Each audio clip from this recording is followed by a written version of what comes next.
Hello aspirants, उम्मीद करता हूँ कि आप सब अच्छे होंगे और अपनी पढ़ाई को भी बहुत ही अच्छे तरीके से कर रहे होंगे। आज के इस क्लास में आप सभी का स्वागत है। आज हम जनरल अवेयरनेस की कुछ इंपॉर्टेंट क्वेश्चंस सॉल्व करने वाले हैं। तो ध्यान से देखिएगा और समझने का कोशिश कीजिएगा। अगर आप में से कोई भी वन डे कॉम्पिटिटिव एग्ज़ाम के प्रिपरेशन कर रहे हैं तो ये क्लास आप सभी के लिए बेनिफिशियल रहेगा।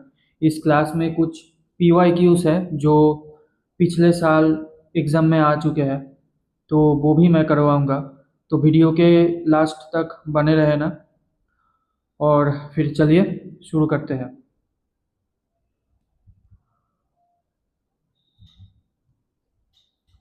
तो सबसे पहला question, consider the following statement and choose wrong option. मतलब ये क्वेश्चन में जो भी ऑप्शंस आपको दिया गया है, ये चारों ऑप्शंस में से आपको जो गलत ऑप्शन है वो चूज करना है। ठीक है। पहला ऑप्शन बोल रहा है कि article 14 equality before law and equal protection of laws. दूसरा option article 21 protects life and personal liberty. तीसरा option article 51 fundamental duties. And चौथा option article 61 impeachment of the president of India. तो ये पॉलिटी का क्वेश्चन है। इस question में जो गलत ऑप्शन है वो है आर्टिकल 51 फंडामेंटल ड्यूटीज। अब ये ऑप्शन गलत क्यों है? क्योंकि क्योंकि फंडामेंटल ड्यूटीज जो है वो आर्टिकल 51A से लिया गया है। ठीक है, आर्टिकल 51 सब क्लॉज ए यहाँ से लिया गया है। ठीक है, आर्टिकल 51A में है फंडामेंटल ड्यूटीज। और ये कौन से कंट्री का इन कॉन्स्टिट्यूशन से बोरो किया गया है, ये क्वेश्चन भी इम्पोर्टेंट है। तो ये बोरो किया गया है यूएसएसआर। यूएसएसआर मतलब राशिया, जो अभी राशिया के नाम पे है। ठीक है, ये राशिया से लिया गया है। राशियन कॉन्स्टिट्यूशन से फंडामेंटल ड्यूटीज लिया गया है, जो कि है आर्टिकल 51 सब क्लॉज ए के अंदर। ओके। और बाकी जो ये ऑप्शन है article 14 equality before law and equal protection of loss, ये बिल्कुल सही आंसर है। ठीक है। और article 21 protects life and personal liberty, ये भी सही है। Article 61 impeachment of the president of India heading, तो ये भी सही है। अब ये जो impeachment of the president of India, ये कौन सी देश का कॉन्स्टिट्यूशन से बोरो किया गया है? ये बोरो किया गया है यूएस कॉन्स्टिट्यूशन से। ठीक है, यूएस कॉन्स्टिट्यूशन से बोरो किया गया है impeachment of the president of India. ठीक है। और ये प्रेसिडेंट का इम्पीचमेंट का जो प्रोसीडियर है, ये कहाँ पर होता है? ये होता है पार्लियामेंट में। ठीक है, ये पार्लियामेंट में होता है। अब ये जो पार्लियामेंट है, ये पार्लियामेंट कौन से चीज से बना होता है? पार्लियामेंट तीन चीजों से बना होता है। क्या है वो? सबसे पहले तो आएगा प्रेसिडेंट। ठीक है, उसके बाद आएगा लोकसभा और उसके बाद आएगा राज्यसभा।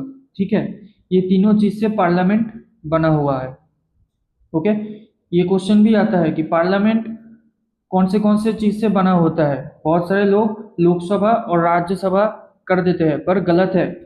प्रेसिडेंट को लेकर पार्लियामेंट बना हुआ है। ठीक है, प्रेसिडेंट भी पार्लियामेंट के अंदर इंक्लूडेड है। तो ये बात आप सभी को याद रखना है। ओके, चलिए नेक्स्ट क्वेश्चन पर। तो नेक्स्ट क्वेश्चन बोल रहा है which article grants the right to an individual to move the Supreme Court for enforcement of fundamental rights। मतलब ये क्वेश्चन में पूछ रहा है, अगर किसी व्यक्ति का मौलिक अधिकार जो है फंडामेंटल राइट्स का अगर उल्लंघन हुआ है, ठीक है, तो वो व्यक्ति अपनी जस्टिस मांगने के लिए सुप्रीम कोर्ट तो जा सकता है, पर ये कौन से आर्टिकल के तहत होगा, ये क्वेश्चन पूछ रहा है। तो इसका जो राइट आंसर है वो है ऑप्शन डी, आर्टिकल 32। अब आर्टिकल 32 इसको हमारे कॉन्स्टिट्यूशन का हार्ट एंड सोल बोला गया है, हार्ट एंड सोल, ठीक है। और ये कौन ये टाइटल दिया था, ये दिया था बी आर अम्बेडकर ने, ठीक है, बी आर अम्बेडकर जी ने ये दिया था। ओके, आर्टिकल 32 को हार्ट एंड सोल क्यों बोला गया है? इसीलिए बोला गया है कि अगर आर्टिकल 32 हमारे कॉन्स्टिट्यूशन में नहीं रहता तो फंडामेंटल राइट्स जो है, फंडामेंटल राइट्स का कोई भी वैल्यू नहीं रहता। क्योंकि अगर किसी का फंडामेंटल राइट्स वायोलेट होता है तो वो जस्टिस मांगने के लिए सुप्रीम कोर्ट नहीं जा पाता अगर आर्टिकल 32 नहीं रहता। ओके, ये बात आप सभी को याद रहेगा। इसके बाद जो आर्टिकल 15 है ये फंडामेंटल राइट्स के अंदर इंक्लूडेड है। फंडामेंटल राइट्स मैं शॉर्ट फॉर्म में एफआर लिख देता हूँ, ठीक है, फंडामेंटल राइट्स में इंक्लूडेड है। आर्टिकल 15 क्या बोलता है? आर्टिकल 15 बोलता है प्रोहिबिशन ऑफ डिस्क्रिमिनेशन, ठीक है, प्रोहिबिशन ऑफ डिस्क्रिमिनेशन।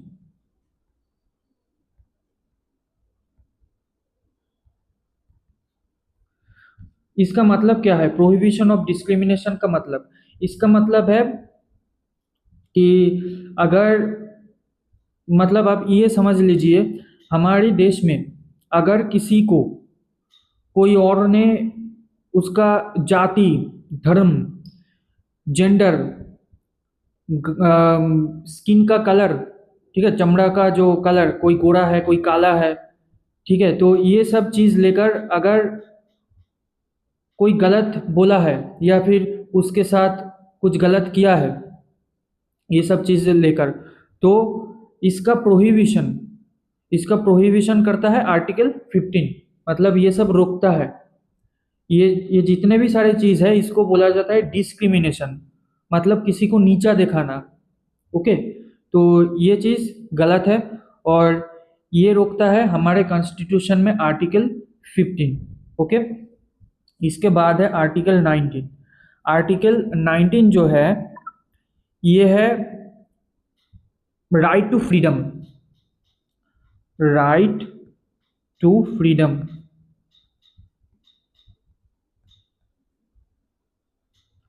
ठीक है।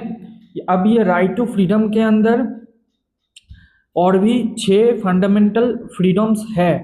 अब ये 6 फंडामेंटल फ्रीडम्स क्या क्या है? सबसे पहले तो आएगा freedom of speech, right to freedom of speech. इसके बाद आएगा पीसफुल असेंबली। इसके बाद कोई एसोसिएशंस फॉर्म करना, मतलब फॉर्मिंग ऑफ एनी एसोसिएशंस, कोई एसोसिएशंस बनाना। इसके बाद आएगा फ्री मूवमेंट।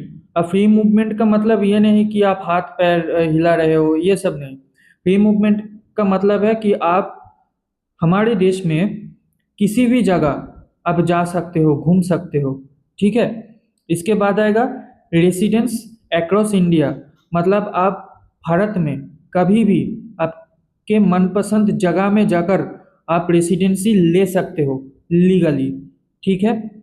इसके बाद आएगा परस्यूइंग प्रोफेशंस, मतलब आप आपका मनपसंद प्रोफेशन कर सकते हो, अपना सकते हो, ठीक है। ये 6 फंडामेंटल फ्रीडम्स जो है वो आर्टिकल 19 के अंदर आता है। और आर्टिकल 36 जो है ये डीपीएसपी का पार्ट हो गया, ठीक है। ये डीपीएसपी का होता है, डीपीएसपी शुरू ही होता है आर्टिकल 36 से लेकर आर्टिकल 51 तक। ओके, और फंडामेंटल राइट्स जो है वो है आर्टिकल 12 से लेकर आर्टिकल 35 तक। ओके, सभी को याद रहेगा। चलो नेक्स्ट क्वेश्चन पर।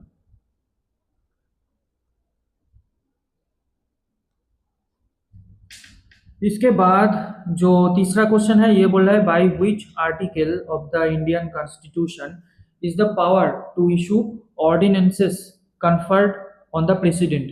मतलब प्रेसिडेंट राष्ट्रपति कौन सी आर्टिकल के तहत अध्यादेश जारी कर सकता है। ठीक है, तो इस क्वेश्चन का आंसर है आर्टिकल 123। आर्टिकल 123 के अंतर्गत हमारे देश में राष्ट्रपति अध्यादेश जारी कर सकते हैं। और जो आर्टिकल 213 है, आर्टिकल 213 के तहत किसी भी स्टेट का जो गवर्नर है, ठीक है, स्टेट गवर्नर, वो अध्यादेश जारी कर सकता है। State governor can issue ordinance.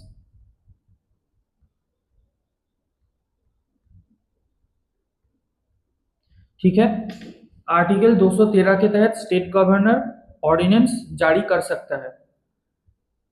Okay, याद रहेगा आप सभी को। अब आर्टिकल 124 और आर्टिकल 214, ये दो आर्टिकल के बारे में आप खुद से सेल्फ स्टडी करिएगा और कमेंट में आके कमेंट कर देना। ठीक है, चलो नेक्स्ट क्वेश्चन पर।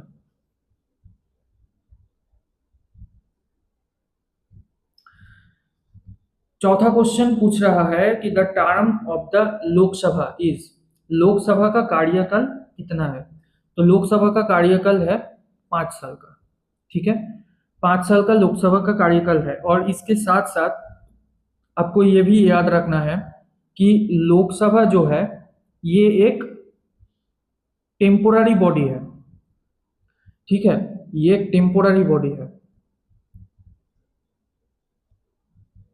अब मैंने लोकसभा को टेम्पोररी बॉडी क्यों कहा, क्योंकि लोकसभा को कभी भी डिसॉल्व किया जा सकता है।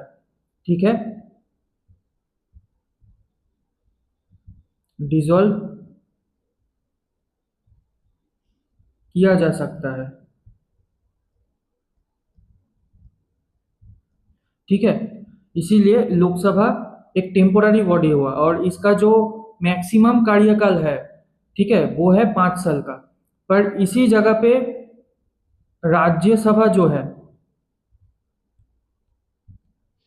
राज्यसभा ये जो है ये एक परमानेंट बॉडी है।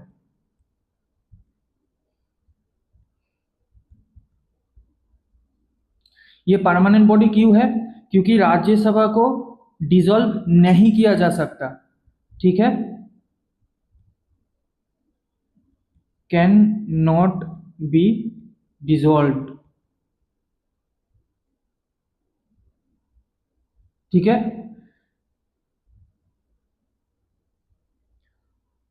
तो ये चीज आप सभी को याद रहेगा। अगर मेरा कोई स्पेलिंग मिस्टेक हो जाता है तो आप सब मुझे क्षमा कर देना, ये गलत हो गया था स्पेलिंग में। ओके, सभी को याद रहेगा ये चीज, ये एक इम्पॉर्टेंट चीज है जो आप सभी को याद रखना है। राज्यसभा परमानेंट बॉडी होता है, इसको डिसॉल्व नहीं किया जा सकता। ओके, चलो नेक्स्ट क्वेश्चन पर।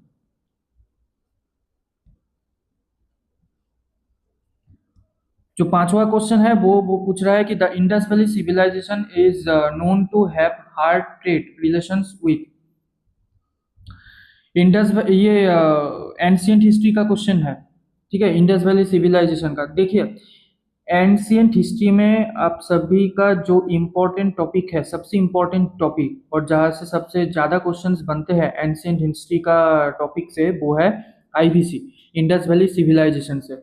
ओके, तो अगर आप में से किसी को कोई एक पार्टिकुलर टॉपिक से अगर इम्पोर्टेंट क्वेश्चंस चाहिए तो कमेंट कर देना कौन से टॉपिक से चाहिए, तो मैं उस टॉपिक के ऊपर जो जितने भी सारे इम्पोर्टेंट क्वेश्चंस है और पीवाईक्यूज भी है वो सारे मैं लेके आऊँगा और आप सभी को एक डेडिकेटेड क्लास उस टॉपिक के ऊपर मैं करवा दूंगा। ठीक है। तो इस क्वेश्चन में पूछ रहा है कि इंडस वैली सिविलाइजेशन के टाइम पे जो वहाँ का लोग थे वो लोग किसके साथ, ये नीचे दिए गए ऑप्शंस में से कौन से देश के लोगों के साथ अपना व्यापार करते थे, अपना व्यापारिक संबंध रखते थे। ठीक है, ट्रेड। तो इसका राइट आंसर हो जाएगा ऑप्शन ए, मेसोपोटामिया। मेसोपोटामिया के साथ इंडस वैली सिविलाइजेशन के लोग ट्रेड बिजनेस करते थे। ओके, और ये कौन से चीज के साथ करते थे, मतलब किस चीज के जरिए करते थे? सील्स, जो सील्स वगैरह थे ना, बहुत सारे सील्स का यूज करते थे ट्रेड रिलेशंस को बरकरार रखने के लिए। जैसे कि एक स्टीटाइट का सील्स हो गया, स्टीटाइट, स्टीटाइट, स्टीटाइट का सील्स।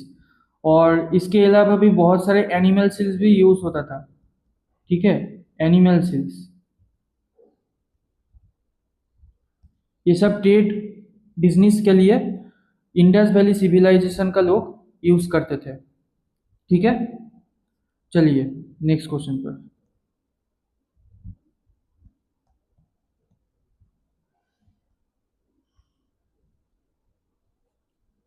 इसके बाद जो छठा क्वेश्चन है वो है, from which site of Indus civilisation do we find evidence of reservoirs.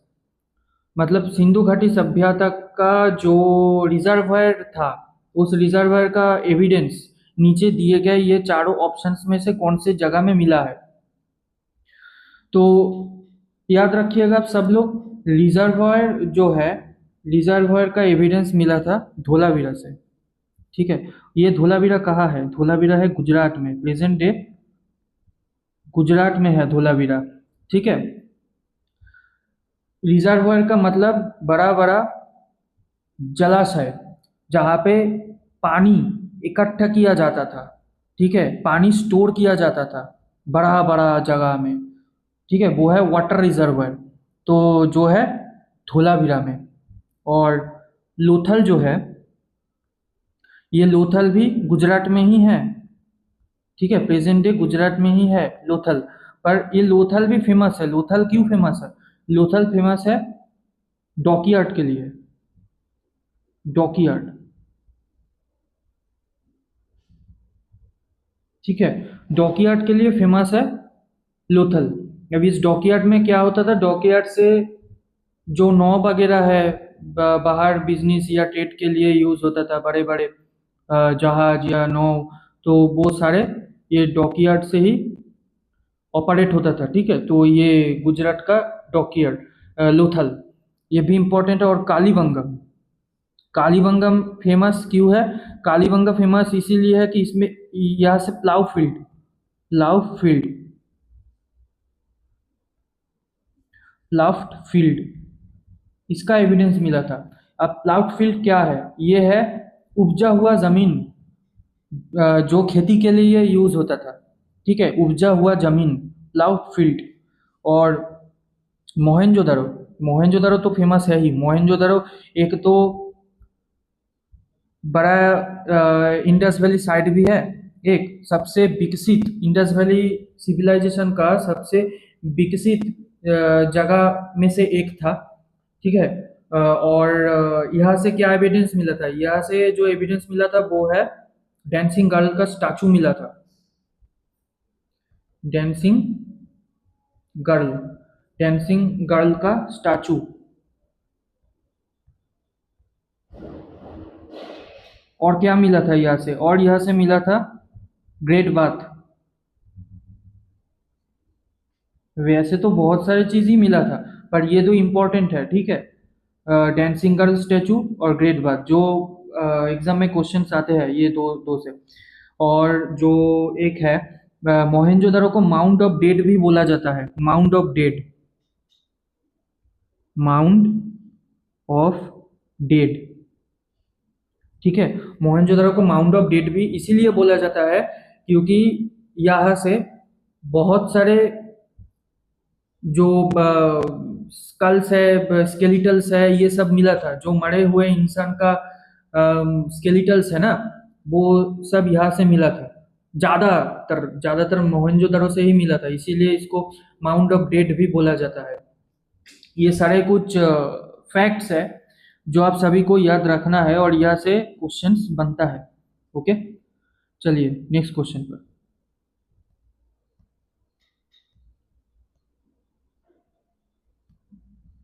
अब नेक्स्ट क्वेश्चन जो है, the Indus valley civilisation was primarily located in the present day countries of. तो प्रेजेंट डे कंट्रीज में मतलब ये पूछ रहा है कि इंडस वैली सिविलाइजेशन वर्तमान के समय में कौन से देश में मिलता है, कौन से देश में ये छाया हुआ है। ठीक है, तो ये है इंडिया और पाकिस्तान। इंडिया और पाकिस्तान में इंडस वैली सिविलाइजेशन स्थित है। ओके, जैसे कि कुछ पार्ट हो गया इंडिया में और कुछ पार्ट हो गया पाकिस्तान में। पाकिस्तान में क्या क्या है, जैसे पाकिस्तान में है हड़प्पा, मोहनजोदड़ो, ये दो फेमस जगह है पाकिस्तान में। और इंडिया में क्या है, इंडिया में है जैसे राखी गढ़ी हो गया, राखी गढ़ी, ये सबसे बड़ा इंडस वैली साइट है। ठीक है, largest IVC site, IVC site. ठीक है, सबसे बड़ा इंडस वैली साइट है। ठीक है, राखी गढ़ी। इसके बाद जो है धोलावीरा,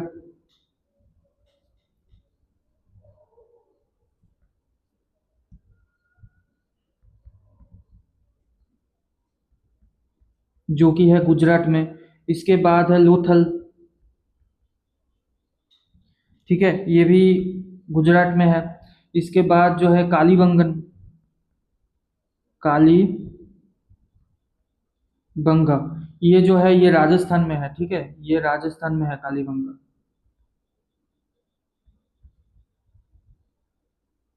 ओके, ये सब आपको याद रखना है। ओके, चलिए नेक्स्ट क्वेश्चन पर।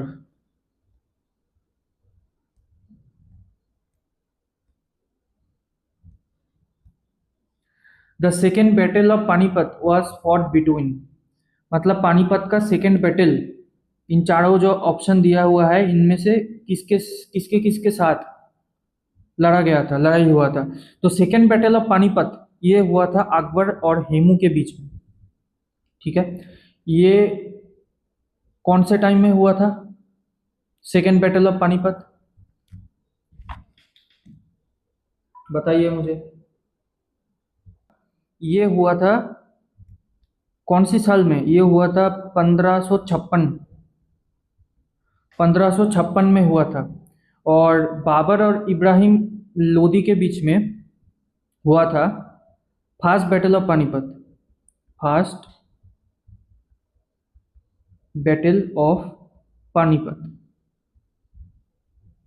ठीक है, ये कब हुआ था, ये हुआ था 1526 में। और एक है third battle of Panipat. Panipat का टोटल 3 बैटल हुआ था। थर्ड बैटल ऑफ पानीपत ये कब हुआ था, थर्ड बैटल ऑफ पानीपत हुआ था 1500 सॉरी 1761, 1761 में हुआ था। किस किस के बीच में हुआ था, ये हुआ था मराठा एम्पायर, मराठा एम्पायर और अफगान किंग अहमद शाह अब्दाली, अहमद शाह अब्दाली। ठीक है, याद रखना है आप सभी को। ये थर्ड बैटल ऑफ पानीपत के ऊपर एक मूवी भी बना हुआ है, बॉलीवुड का एक मूवी भी बना हुआ है। ठीक है, आप सब देख सकते हैं। कृति सेनन है लीड रोल में, और वो क्या है वो नायक, मुझे अभी याद नहीं आ रहा। तो और आमिर शाह अब्दाली का रोल किया था उस मूवी में संजय दत्त। ओके, सब देखिएगा अगर नहीं देखा है तो। और एक चीज़ के बारे में मैं बताना भूल गया था आप सबको, ये जो ऑप्शन बी है, हुमायूं, हुमायूं एंड शेरशाह सूरी, ये हुमायूं और शेरशाह सूरी के बीच में भी बैटल हुआ था, दो इम्पोर्टेंट बैटल हुआ था। ठीक है, वो क्या क्या है, एक है बैटल ऑफ चौसा, ठीक है, और दूसरा जो है वो है बैटल ऑफ कन्नौज। तो बैटल ऑफ चौसा जो है, बैटल ऑफ चौसा हुआ था 1539 में। तो मैं लिख देता हूँ नीचे स्टार मार्क्स करके,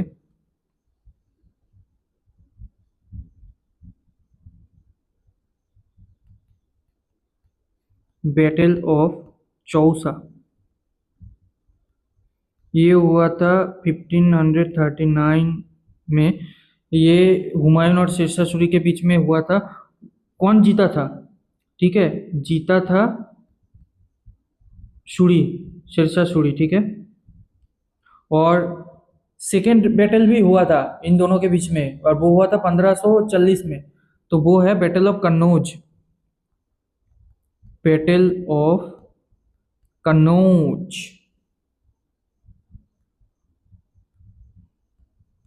ये हुआ था 1540 में। तो जीता कौन था? जीता था फिर से सूरी, अगेन सूरी, ठीक है। ये भी याद रखिएगा कि हुमायूं और शेरशाह सूरी के बीच में दो इंपॉर्टेंट बैटल हुआ था, battle of Chausa and battle of Kannauj. Battle of Chausa हुआ था 1539 में, जीता था शेरशाह सूरी, और बैटल ऑफ कन्नौज हुआ था उसके एक साल बाद ही 1540 में जीता था फिर से शेरशाह सूरी। ओके, इसके बाद जो क्वेश्चन है, which blanks which connect Sikkim with Tibet was closed after the Chinese aggression on India in 1962, but was reopened in 2006 as the government of the two countries decided to enhance their trade through land routes। देखिए, इस question का जो main question है वो है ये, which connect Sikkim with Tibet, ठीक है, यही मेन क्वेश्चन है। ये जितने भी सारे चीज़ दिया है ना, ये एसएससी सीजीएल में आया था 2019 में। ये जितने भी सारे, ये आपका टाइम खराब करने के लिए दिया गया है। हाँ, पर अब जो इन्फॉर्मेशन दिया हुआ है इससे आप कुछ एक्स्ट्रा आपको नॉलेज मिलेगा। जैसे कि ये जो कनेक्ट है, ये पहले बंद हुआ था, फिर फिर क्या हुआ है, गवर्नमेंट, इंडियन गवर्नमेंट और चाइनीज गवर्नमेंट दोनों आपस में ये चीज़ सुलझाया है, सुलझा के अपना जो ट्रेड रिलेशंस है, ट्रेड के लिए ये वाला पास जो है वो ओपन कर दिया। तो ये कौन सा पास है, बेसिकली ये कौन सा पास के बारे में पूछ रहा है कि सिक्किम के साथ तिब्बत कौन से पास के जरिए कनेक्ट हुआ है। तो ये है नाथुला। तो ये नाथुला पास जो है, ये आप सब याद रखिएगा, सिक्किम के साथ तिब्बत कनेक्ट हुआ है। और नाथुला में बहुत सारे आर्मी ऑफिशियल का पोस्टिंग भी रहता है। किसी भी आप पास में चले जाओ, किसी भी पास जो एक स्टेट, एक हमारे इंडियन स्टेट के साथ किसी दूसरे कंट्री के साथ जुड़ा हुआ है या कनेक्ट हुआ है, तो सभी में वो सब बॉर्डर इलाका है, तो उन सभी जगह पे आर्मी का पोस्टिंग रहता ही है। ठीक है, तो यह नाथुला बॉर्डर, नाथुला बॉर्डर का नाम आप सुना है, वही है नाथुला पास, ठीक है, जो सिक्किम के साथ तिब्बत कनेक्ट हुआ है। और एक बहुत सारे तो इम्पोर्टेंट पासेस है जो मैं आपको बता रहा हूँ, जैसे कि एक और है सिप किला।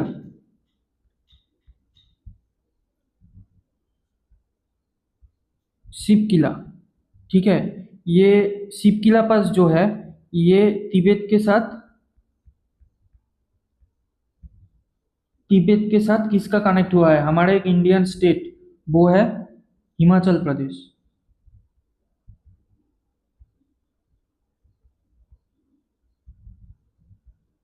ठीक है, यह है सिप किला। और एक है जोजिला, जोजिला, ये जो जोजिला पास है, जोजिला पास है लद्दाख में, ठीक है, लद्दाख। ये सबसे ऊंचा पास है हमारे इंडिया में, ये सबसे ऊंचा पास है जो कि है लद्दाख में, जोजिला पास। ओके, सभी को याद रहेगा। चलो नेक्स्ट क्वेश्चन पर। चलो नेक्स्ट क्वेश्चन पूछ रहा है कि what was the effective date of the partition of Bengal. तो पार्टीशन ऑफ बंगाल मतलब बंगाल का विभाजन कौन सी डेट में हुआ था। तो ये क्वेश्चन आया था WBCS प्रीलिम्स में। WBCS का मतलब है, मतलब पता है आपको? WBCS का मतलब है ये वेस्ट बंगाल का सिविल सर्विस का एग्जामिनेशन है, ठीक है, 2015 का क्वेश्चन, काफी पुराना। तो पार्टीशन ऑफ बंगाल मतलब बंगाल का विभाजन हुआ था 1905 में। इसका जो राइट ऑप्शन है वो है अक्टूबर 16, 1905। और 1911 में 1911 में ये बंगाल का विभाजन रद्द हुआ था, बंगाल का विभाजन कैंसिल हुआ था, ठीक है। पर ये जो डेट दिया हुआ है ना, जुलाई 22, ये डेट गलत है। साल तो ठीक है 1911 में हुआ था, पर ये जुलाई 22 में नहीं, ये हुआ था दिसंबर 12 में, 12 दिसंबर, ये 12 दिसंबर 1911, ठीक है। इस दिन पार्टीशन ऑफ बंगाल का, पार्टीशन ऑफ बंगाल ये रद्द हुआ था, ठीक है, बंगाल का विभाजन रद्द हुआ था और अनाउंस हुआ था 1905 में अक्टूबर 16 को। चलिए नेक्स्ट क्वेश्चन पर।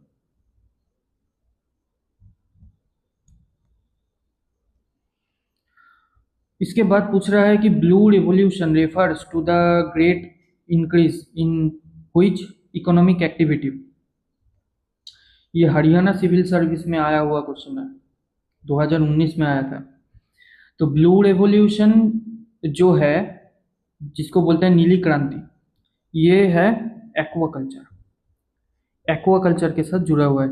ब्लू रेवोल्यूशन में जो हुआ था एक्चुअली, जो मछलियां है ना, मछलियां उत्पादन, मछलियां बनाने वाला रेवोल्यूशन, एक्वाकल्चर, इसका मतलब है यही, ठीक है। तो ब्लू रेवोल्यूशन इसी को कहा जाता है। तो अगर आप क्वेश्चन आए व्हाइट रेवोल्यूशन, अगर क्वेश्चन आए व्हाइट रेवोल्यूशन,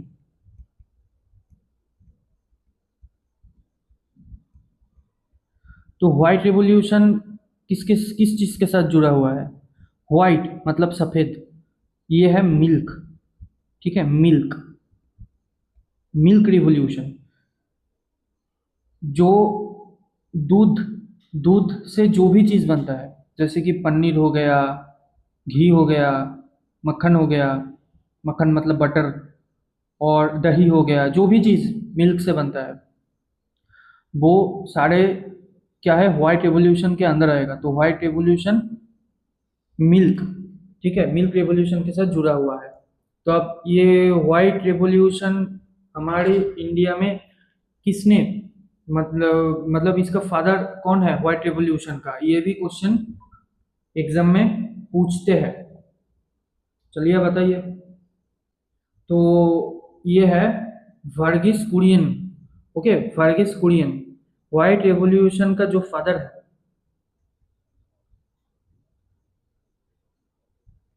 ये है वर्गीस कुरियन।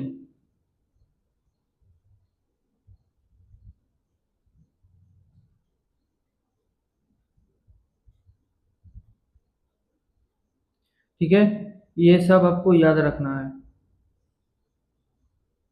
बहुत इंपॉर्टेंट है, ठीक है। व्हाइट रेवोल्यूशन का फादर है वर्गीस कुरियन। और एक है ग्रीन रेवोल्यूशन, ग्रीन रेवोल्यूशन,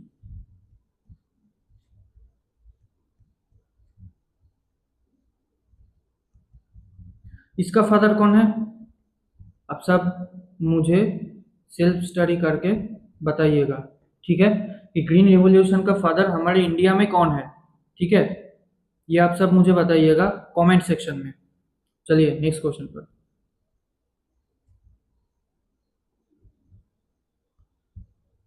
इसके बाद जो क्वेश्चन है ये पूछ रहा है कि the concept of 5 year plans in the constitution of India is borrowed from. तो 5 ईयर प्लान कौन से देश की कॉन्स्टिट्यूशन से बोरो किया गया है, मतलब लिया गया है, ठीक है। तो ये आंसर होगा राशिया। राशियन कॉन्स्टिट्यूशन से 5 ईयर प्लान बोरो किया गया है। ओके, सभी को याद रहेगा। और इंग्लैंड, यूनाइटेड स्टेट्स, जर्मनी से कौन से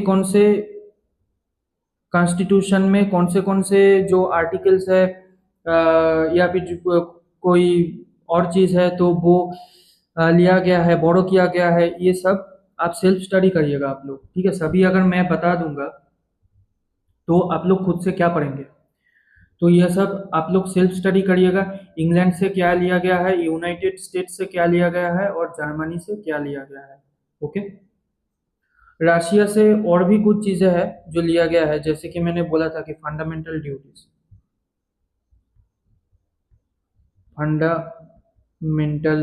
ड्यूटीज जो कि है आर्टिकल 51A के अंदर, आर्टिकल 51 सप्लोज है। पिछले सबसे पहले क्वेश्चन में ही मैं पढ़वाया था ये आप सभी को, फिर से मैंने बता दिया। ओके, याद रहेगा। चलो नेक्स्ट क्वेश्चन पर।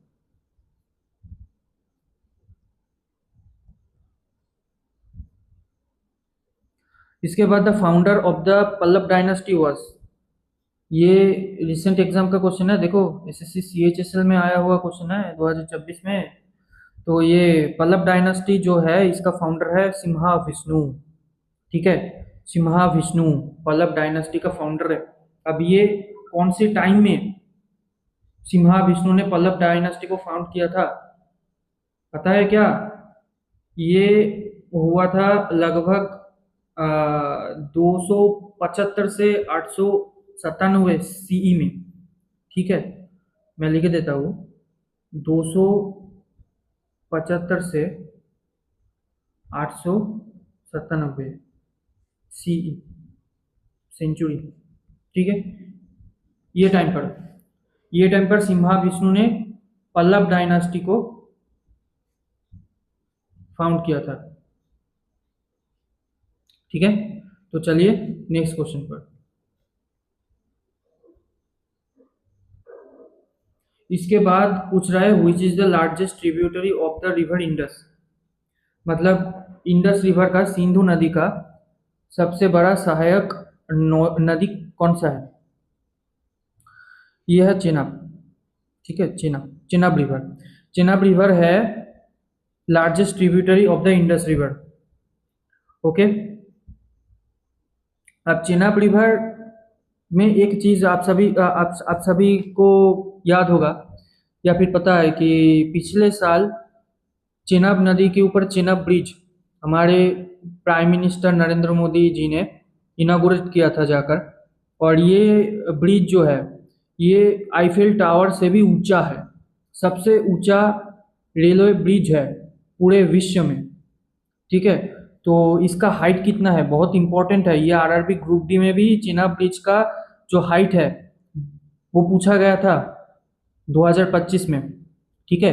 तो चेनाब ब्रिज जो है, चेनाब ब्रिज, इसका हाइट है 359 मीटर्स, 359, 359 मीटर्स।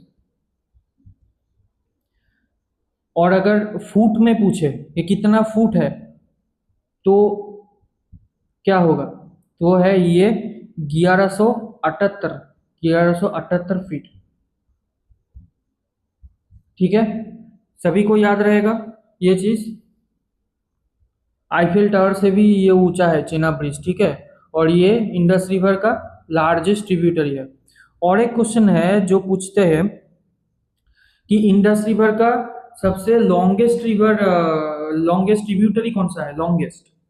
अगर पूछे सबसे लंबी सहायक नदी कौन सा है इंडस रिवर का, सिंधु नदी का, यह है सतलज, यह है लॉन्गेस्ट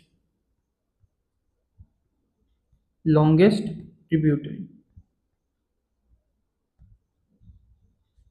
ठीक है, याद रहेगा सभी को। चलो नेक्स्ट क्वेश्चन पर।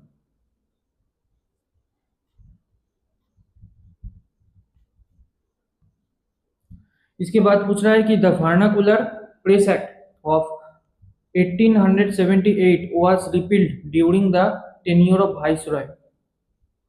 मतलब कौन सी वाइसरॉय के समय काल में जो वर्नाकुलर प्रेस एक्ट है 1878 का, वो रिपील हुआ था, वो रद्द किया गया था।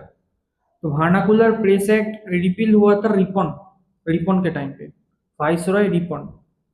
ठीक है, ये रिपन ने रिपील किया था। आप लोग ऐसे याद रखिएगा कि रिपील, जो रिपील कीवर्ड को पहचानिएगा। रिपील, रिपील से रिपन दोनों के ही सामने आर है। ठीक है, आर, और रिपन में भी आर है। तो रिपील मतलब रिपन, ऐसे आप लोग याद रखिएगा। ठीक है, रिपील किया था रिपन ने, और जो इंट्रोड्यूस किया था, मतलब जो लाया था वर्नाकुलर प्रेस एक्ट को, वो कौन लाया था? तो वो लाया था लीटन ने, वाइसरॉय लीटन, कि introduced by, introduced by viceroy Lytton. ठीक है, वाइसरॉय लीटन ने ये इंट्रोड्यूस किया था। इसमें एक और चीज आप सभी को याद रखना है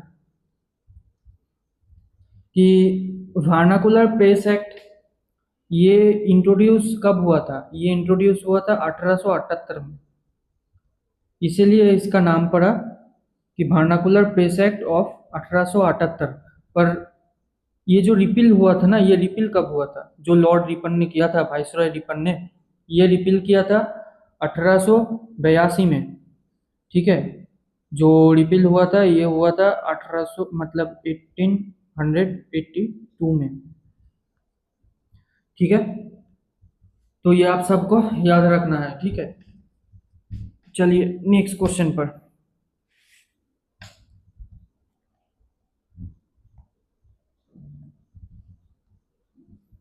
इसके बाद पूछ रहा है which dance form is perform during the festival of Lohri in Punjab. तो पंजाब में देखिए, जो ऑप्शंस है, ऑप्शंस में अगर कोई फोक डांस के बारे में पढ़ा हुआ है तो वो ऑप्शंस देख के ही आंसर कर देगा। पंजाब का जो फेमस दो फोक डांस है वो है भंगड़ा और गिद्दा, तो इसका आंसर हो जाएगा भंगड़ा। ठीक है, और घूमर जो है, घूमर है ये राजस्थान का, ये राजस्थान का है। वैसे तो राजस्थान में और भी सारे फोक डांस है, कालबेलिया भी है, तो पर ये यहाँ पे है घूमर जो कि राजस्थान का जो ऑप्शन में है। या इसके बाद है डांडिया, ये डांडिया जो है ये गुजरात का है। ठीक है, और छाऊ, छाऊ भी बहुत इंपॉर्टेंट फोक डांस है। छाऊ का 3 पार्ट है, छाऊ का 3 पार्ट है। ठीक है, तो पहला जो है ये है मयूरभंज, मयूरभंज। ठीक है, मयूरभंज छाऊ, ये मयूरभंज छाऊ जो है ये उड़ीसा का है। इसके बाद पुरुलिया छाऊ, पुरुलिया छाऊ, पुरुलिया छाऊ, ये जो है ये वेस्ट बंगाल का है, बंगाल का है। ठीक है, और जो तीसरा छाऊ है वो है सेराइकेला, सेराइकेला, ये जो छाऊ है सेराइकेला छाऊ, ये है झारखंड का। ठीक है, याद रहेगा सबको। और पंजाब में भांगड़ा के अलावा भी एक और होता है गिद्दा। ठीक है, गिद्दा,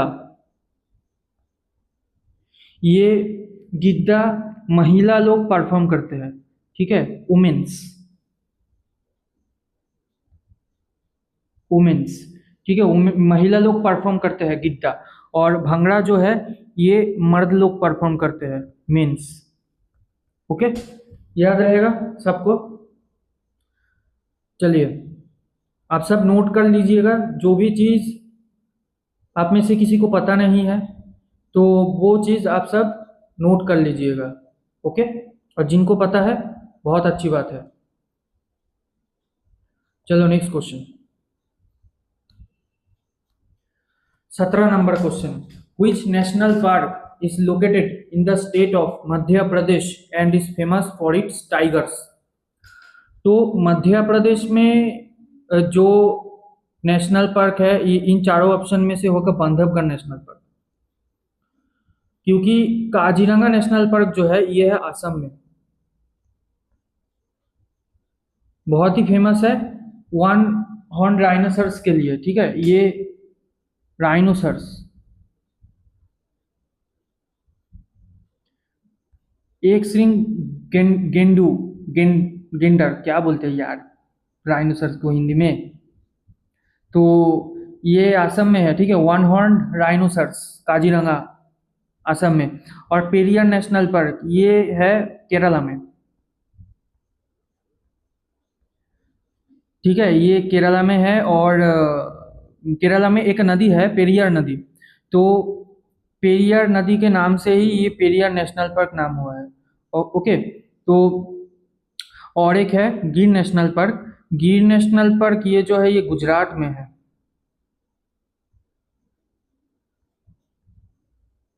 गुजरात में है और ये लायन के लिए फेमस है।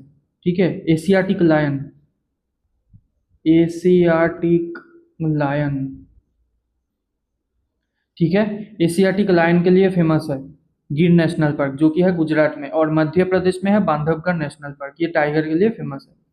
ओके, चलो अब नेक्स्ट क्वेश्चन पर। अब बोला कि which of the following rivers is the longest river in peninsular India?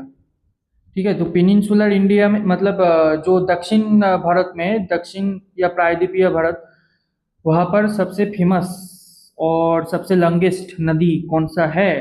वो है गोदावरी। ओके, गोदावरी को दक्षिण गंगा भी कहा जाता है, दक्षिण गंगा। ठीक है, गोदावरी को दक्षिण गंगा भी कहा जाता है, और हमारे इंडिया में सबसे लंबा नदी तो गंगा है। गंगा नदी का जो लेंथ है वो कितना है? 2525 किलोमीटर। ठीक है, लंबाई में 2525, और गोदावरी का लेंथ कितना है पता है? गोदावरी का लेंथ है 1465 किलोमीटर। यहाँ पे लिख देता हूँ मैं। अरे यार, तो गोदावरी का लेंथ है 1465 किलोमीटर। ओके, और ये जो कृष्णा और कावेरी है, कृष्णा और कावेरी, ये भी साउथ इंडिया दक्षिण भारत का ही नदी है, पर नर्मदा जो है ये मतलब मध्य प्रदेश गुजरात से जाता है, तो नर्मदा तो नहीं होगा। और कावेरी एक और चीज के लिए फेमस है, जो है कावेरी को बोला जाता है Ganga of south, Ganga of south India, Ganga of south India Kaveri को बोला जाता है। ठीक है, ये कंफ्यूजिंग है थोड़ा, ये बहुत सारे बच्चे क्या कर देते हैं, हो जाते हैं कि दक्षिण गंगा, गंगा ऑफ साउथ, ये टर्म से कंफ्यूज हो जाता है। पर आप सबको याद रखना है कि दक्षिण गंगा बोला जाता है गोदावरी को, और गंगा ऑफ साउथ इंडिया बोला जाता है कावेरी को। ओके, कृष्णा साउथ इंडिया का है, और नर्मदा मैंने बोल दिया आपको मध्य प्रदेश का है, और गुजरात में भी है। ओके, तो चलिए नेक्स्ट क्वेश्चन पर। Which of the following is the oldest dam in India? तो ओल्डेस्ट डैम जो होगा वो है कल्लानाई डैम। ठीक है, कल्लानाई डैम सबसे पुराना डैम है हमारे भारत में। ये कहाँ पर है? यह है तमिलनाडु पर। कल्लानाई डैम जो है ये तमिलनाडु पर है। ठीक है। अब कल्लानाई डैम कौन से नदी के ऊपर है? क्या याद है आप सबको? कल्लानाई डैम कौन से नदी के ऊपर याद है? कल्लानाई डैम जो है ये है कावेरी नदी के ऊपर।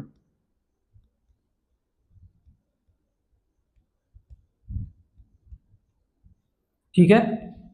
और इसके बाद है सरदार सरोवर डैम। सरदार सरोवर डैम ये है नर्मदा नदी के ऊपर। नर्मदा रिवर, नर्मदा नदी के ऊपर। और ये सरदार सरोवर डैम कहाँ पर है? ये है गुजरात में। ठीक है। और पेरियार डैम नाम से ही पता चल रहा है कि पेरियार रिवर ये है केरला में। केरला में पेरियार नदी के ऊपर। ठीक है, पेरियार रिवर।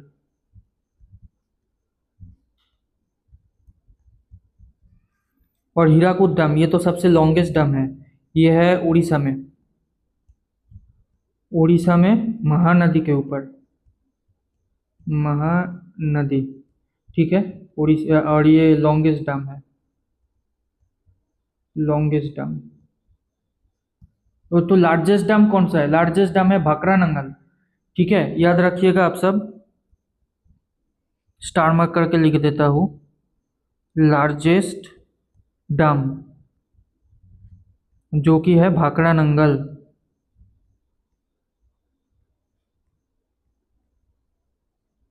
ये भाखरा नंगल कौन से नदी के ऊपर है? सतलज। ठीक है, सतलज नदी के ऊपर, जो इंडस का एक ट्रिब्यूटरी है। मैं नीचे लिख देता हूँ सतलज, ऑन सतलज रिवर। ठीक है, याद रखिएगा आप सब। चलो नेक्स्ट क्वेश्चन पर। ये लास्ट क्वेश्चन है यार। तो लास्ट क्वेश्चन है, who wrote the book train to Pakistan? तो ट्रेन टू पाकिस्तान ये जो पुस्तक है, किताब है, ये लिखा था खुशवंत सिंह ने। ठीक है, खुशवंत सिंह, इंपॉर्टेंट है। ट्रेन टू पाकिस्तान खुशवंत सिंह ने लिखा था। ओके, यही था आज का जनरल अवेयरनेस का क्लास। तो आप सब ध्यान से देख लीजिएगा, समझिएगा। जो भी पता नहीं है नोट बना लीजिएगा।